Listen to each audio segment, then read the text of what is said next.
এই বিদ্যালয়ৰ প্ৰধান শিক্ষয়িত্ৰী বাইদেউ আৰু শিক্ষক গুৰুমণ্ডলী কৰ্মচাৰীবৃন্দ অৱসৰী গুৰুমণ্ডলী মঞ্চত উপবিষ্ট সুধীবৃন্দ মোৰ মৰমৰ ছাত্ৰ ছাত্ৰীসকল ৰাইজ আৰু আজি এই নাটক অভিনয় কৰিবলগীয়া মোৰ অতিকে হিয়াৰ আমঠু ছাত্ৰ ছাত্ৰীসকল বিশেষ কথা কৈ আপোনালোকক কামনি কৰিব খোজা নাই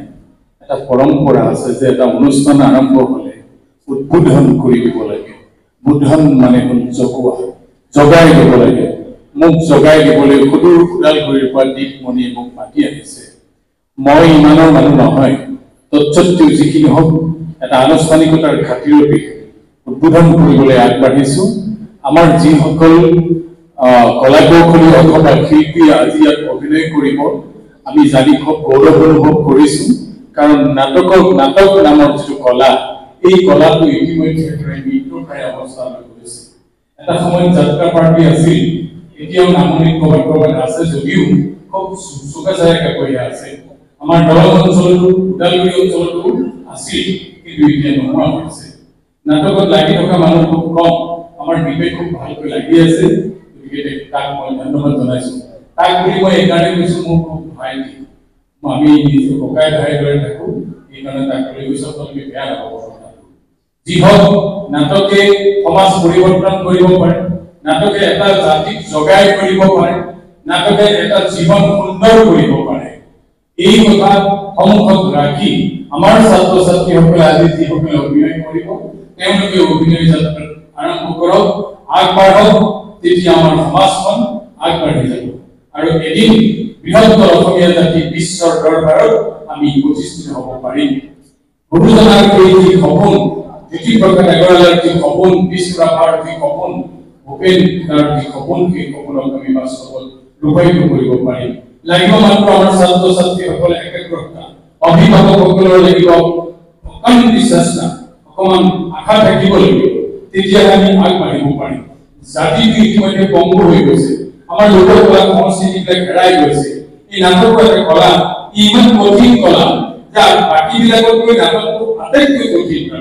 ইমান বস্তু সংমিশ্ৰণ হৈ থাকে এখন নাটক কৰিবৰ কাৰণে লাইট লাগে এখন নাটক কৰিবৰ কাৰণে এটা ভাল সাউণ্ড লাগে নাটক কৰিবৰ কাৰণে এটা সেটিংছ লাগে এখন মঞ্চ লাগে প্ৰকাশন লাগে মিউজিক লাগে বহুত বস্তু লাগে গতিকে নাটক এই কলা এই যে কথা সংস্কৃতি বুলি কৈছে এই কথা সংস্কৃতি অতি কঠিন তাৰ মাজেৰে কিন্তু আমি আমাৰ ছাত্ৰ ছাত্ৰীসকলক আগবঢ়াই লৈ যাব লাগিব আজি এই বিদ্যালয়ৰ এই যি প্ৰচেষ্টা আমি ফেচবুকৰ জৰিয়তে ভাইটি দি আছে আমি পাই আছো আৰু মাজতে বেলিপুৰে কথাও পাতি আছো ভাল লাগিছে আমি গৌৰৱ কৰি আমি আমাৰ গ্ৰাম্য অঞ্চলত এইবিলাক কৰিব পৰা নাই ইমান সমস্যা যে ছাত্ৰ ছাত্ৰীক গোটাব নোৱাৰি কোনো কাৰণে নাটকৰ প্ৰতি অনীহা অকণমান মানে হেৰি নাথাকে যদি বোলে আমি এটা আধুনিক নৃত্য কৰ্মশালা পাতো লাহে লাহে কিবা এটা কৰ্মশালা পাতো তাত কি হাজাৰ হাজাৰ ছাত্ৰ ছাত্ৰীয়ে উৎ খাই যায় আমি যদি অকণমান লোকগীতৰ কৰ্মশালা জ্যোতি সংগীতৰ কৰ্মশালা বৰগীতৰ কৰ্মশালা ইত্যাদি ছাত্ৰ ছাত্ৰীসকলে পাবলৈ নাথাকে গতিকে জাতিটোৰ এই সংবিধানত আমি সমন্বয় কৰিব লাগিব এই সংস্কৃতিৰ দ্বাৰা সমন্বয় হ'ব লাগিব মই মিঠু বড়ো আপোনালোক কোনোবা শৰ্মা কোনোবা কলিতা কোনোবা কোচ কোনোবা নাথ এই সকলোবিলাক আমি কি হ'ব লাগিব সমন্বয় কৰিব লাগিব সমন্বয় কি হ'ব লাগিব সংস্কৃতিৰ সমন্বয় হ'ব লাগিব আৰু সমন্বয় যেতিয়াই সংস্কৃতিৰ সমন্বয় হ'ব তেতিয়াই আমি বৃহত্তৰ অসমীয়া জাতি বুলি গৌৰৱ কৰিব পাৰিম এতিয়া মুখেৰে আমি লিখা লিখি কৰি আছো চবে আমি বৃহত্তৰ অসমীয়া অসমীয়া অসমীয়া কিন্তু কোনোৱে যেন কাৰোচি দেখিব নোৱাৰো কোনোৱে কাকো আগবাঢ়ি যোৱাত আমি কামনা নকৰোঁ এই ক্ষেত্ৰত আজি যিসকল ছাত্ৰ ছাত্ৰীয়ে অভিনয় কৰিব তেওঁলোকে এই কথাবিলাক অকণমান মগজুত লৈ অকণমান আগবাঢ়ক আমি আশা কৰিম আজি এই মঞ্চত অভিনয় কৰা শিল্পীসকলৰ পৰাই এগৰাকী ভাল সমাজ সচেতন ব্যক্তি আমি পাম এগৰাকী ভাল শিল্পী পাম শিল্পী হ'লেই হ'ব শিল্পীৰ দায়িত্ব বহুত শিল্পীয়ে এখন এটা জাতিক সুন্দৰ পথ দেখুৱাই দিব পাৰিব লাগিব শিল্পীয়ে সুন্দৰ এটা পথ দেখুৱাই দিব পাৰিব লাগিব এজন ব্যক্তিক এটা একেবাৰে সুস্থ হৈ থকা জাতিক জাগ্ৰত কৰিব লাগিব নাটকেৰে ইতে কথা কয় ইতে ঘুমাই তেনেকৈ ইতে কম হৈ মানে গতিকে এই কথাবিলাক আমি পিছতো পাতিব পাৰিম কথা কোৱা কিবা অনুষ্ঠান থাকিলে আপোনালোকে মাতিব আমি কথা কম কাৰণ আমি বিভিন্ন ঠাইৰ পৰা অহা এই বৃহত্তৰ অসমীয়া জাতিটোৱে সবে ভাবি থাকো মই মৰু মই আগতে আহিছো অসমত মই ইয়াত মাটি ফুটি ওলাইছো কোনোবা কোচ তেওঁ কৈছে আমি মাটি ফুটি ওলাইছো নিচিনে কৈছে মিয়ে দেউৰীয়ে কৈছে খিলঞ্জীয়া কোন ইত্যাদি কথাই আজি আমাৰ মাজত সকলোকে কৰি পেলাইছে অথচ ভূপেন্দ্ৰই এখন বুৰঞ্জীৰ দৰে কথা কয় এটা গীত ভূপেন্দ্ৰৰ এটা গীত যদি আমি ভালকৈ শুনো তেনেহ'লে বুৰঞ্জীখন নপঢ়িলেও হ'ব বুৰঞ্জীৰ কথাখিনি জানো অনুৰ কান্ন পূজ্যৰে ভৰা বাৰ ভূঞা আহিছিলে এই কংসতে শংকৰ দেৱ ইয়াতে জন্মিলে শংকৰদেৱ কি বাৰ ভূঞাৰ কংসতে জন্ম হৈছিল ক'ৰ পৰা আহিছিল মহাপুৰুষৰ পৰা আহিছিল মই বিষ্ণুপুৰ ক'ৰ পৰা আহিছো কিৰাতৰ পৰা আহিছো কিৰাত পুত্ৰ বিষ্ণু ৰাভা বুলি ভূপেন্দ্ৰই কৈ থৈ গৈছে গতিকে ইত্যাদি কথাবিলাক আমি আলোচনা কৰিবলৈ গ'লে তেতিয়াহে আমি আগবঢ়াই লৈ যাব পাৰিম আমাৰ ভৱিষ্যত যিখিনি মহিলা তেওঁলোকক আগবঢ়াই লৈ যাব পাৰিম এটা সময় মই নাটক চাটক কৰিছিলোঁ এতিয়া বেয়া হ'ল বয়স প্ৰায় 60 গতিকে এতিয়া বয়স ইমানেই বেয়া হৈছে দেহাটো মানে আগৰ ভইচটো নাই হাৰ্টৰো অলপ প্ৰব্লেম হৈছে এটা সময়ত আমি ফণী শৰ্মাৰ কালজয়ী নাটক যি ভোগজৰা এই ভোগজৰা নাটকখন কৰিছিলোঁ তাৰ মই লক্ষ্মীসিংহ কৰিছিলোঁ তাৰে এটা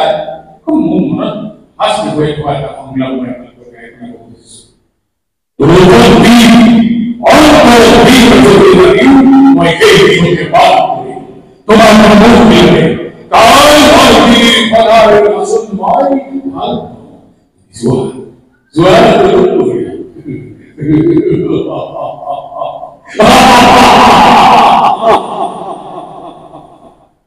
itu খুব ধুনীয়া সংলাপ আছে যিকি নহওক আৰু বৰমুখে কথাটো বুজা নাই দীপমণি চুতীয়াৰ কোন এই কথাটো আমি সকলোৱে জনা উচিত যে দীপমণি চুতীয়া মোৰ ফেচবুকৰ জৰিয়তে চিনাকি হৈছিল মই ফেচবুকত লোক সংস্কৃতি কৃষ্টিৰ কথা লিখো কিছুমান ভিডিঅ' পঠিয়াই দিওঁ বিহুৰ লগত জড়িত বিভিন্ন এই কথাবিলাক কি জানে তাৰ পিছত কি মোলে মেছেজ কৰিলে যে ককাইদেউ আপুনি বিষ্ণু ৰাভা এনেকৈ মোক বৰ উঠাই দিলে উঠাই দি ক'লে এতিয়া আপোনালোকে মই আমাৰ ভাইটি হ'ব বিচাৰোঁ হ'ল তেনেকৈ থাকি কেইবছৰমান তাৰপিছত সি এখন চিনেমা কৰিম বুলি ক'লে যে তাত কৰিব গ্ৰাম্য অঞ্চল বন্ধ গ'ল তাত আমাৰ মোৰ লগত আহিছে ভাতৃপতি কোমল ডেকা সি ঘূৰি আছে আমাৰ আমি তিনিজন আহিছোঁ তিনিজনে তাত চলি নাই তাৰে কোমল ডেকাৰ ঘৰত ৰাখিলোঁ যদি টিম তাত ধুনীয়াকৈ তেওঁ চিনেমাখন কৰিলে আমিও অভিনয় কৰিছোঁ আৰু কোমল ডেকাৰ লগত এটা ধুনীয়া সম্পৰ্ক গঢ়লৈ উঠি তাৰপিছত ভোলাবাৰী নামৰ সেই জেগাডোখৰতেই এখন নাটক বাঘ নামৰ নাটকখন পুনৰবাৰ দীপক মাতি তাত ভালকৈ ল'ৰা ছোৱালী শিকাই তাত মঞ্চস্থ কৰা হ'ল ইমান মানুহ হৈছে ভাবিব নোৱাৰে নাটক চোৱা মানুহ তাৰমানে আছে যদি আমি ভালকৈ কৰিব পাৰোঁ নাটক চোৱা মানুহ আছে যিজনে ঘৰ দুৱাৰ পাহৰি ঘূৰি জীৱনৰ দৰে ঘূৰি ফুৰে যিয়ে কেৱল নাটক অকল নাটকে নহয় এই সংস্কৃতি কৃষ্টিৰ প্ৰসাৰখনত খুচৰি থাকে সেইজনে দীপমণি চুতীয়া যিজনে খোল বজাব পাৰে বায়ন যিজনে ঢোল বজাব পাৰে ঢুলীয়া যিজনে পেঁপা বজাব পাৰে পেঁপুৱা আৰু যে কি কিমান এই দীপমণি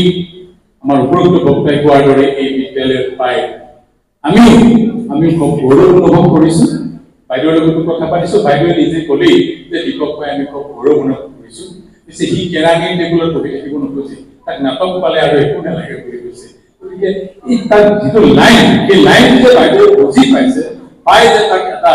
খুব ধুনীয়া প্লেটফৰ্ম এখন দিবলৈ চেষ্টা কৰিছে তাৰ জৰিয়তে ছাত্ৰ ছাত্ৰীসকলক প্লেটফৰ্ম দিবলৈ এটা চেষ্টা কৰিছে তাৰ কাৰণে বাইদেউক মই শতকোটি প্ৰণাম জনাইছোঁ মোৰ দৰে এই সমাজজনক মাতি আনি মোৰ দৰে এজন সাধাৰণ ব্যক্তিক মাতি আনি আপোনালোকৰ সৈতে অকণমান মনৰ ভাৱ ব্যক্ত কৰিবলৈ যি সুবিধা কৰি দিয়ে তাৰ কাৰণে দীপমণি চুতীয়াৰ লগতে এই বিদ্যালয়ৰ কৰ্তৃপক্ষ সকলোলৈ মোৰ আন্তৰিক শলাগ আৰু কৃতজ্ঞতা জ্ঞাপন কৰি সদৌ মোৰ অৰ্হাত তাৰ বাবে ক্ষমা প্ৰাৰ্থনা বিচাৰি আজিৰ এই যিখন নাট্য মঞ্চ এই মঞ্চখন শুভ উদ্বোধন হোৱা বুলি ঘোষণা কৰিছো। ধন্যবাদ।